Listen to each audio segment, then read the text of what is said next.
Sasa tukiwa tumesimama hivyo kumuinua katibu wetu wa jimbo la Mbeya Magharibi, ambaye pia ni mgeni rasmi. Karibu sana.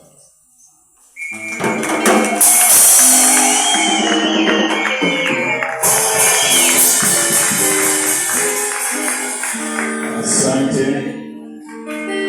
Kabla ya yote, naomba wote tumshukuru Mungu kwa nafasi ambayo Bwana ametupa.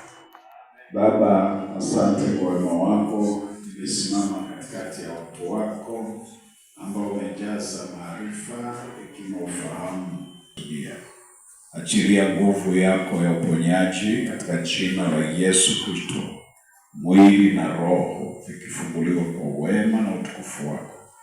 Tunajiachilia mikononi mwako katika jina lako, naomba na kushukuru. Wote tuseme amen. Wote tuseme amen. Naomba tukae, watumishi wa Mungu. Mungu awabariki sana.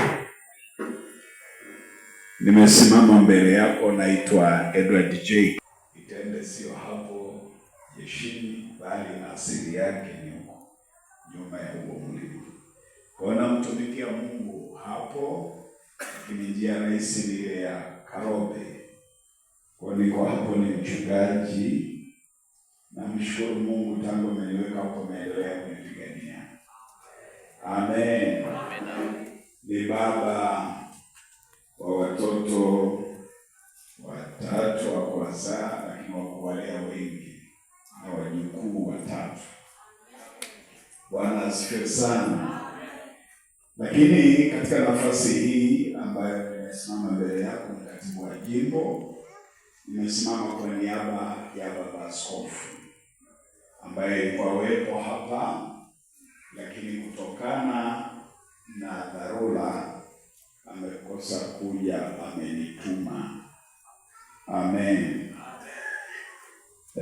Tulikuwa na majukumu mengi, yakiwemo majukumu pia ya kijimbo, lakini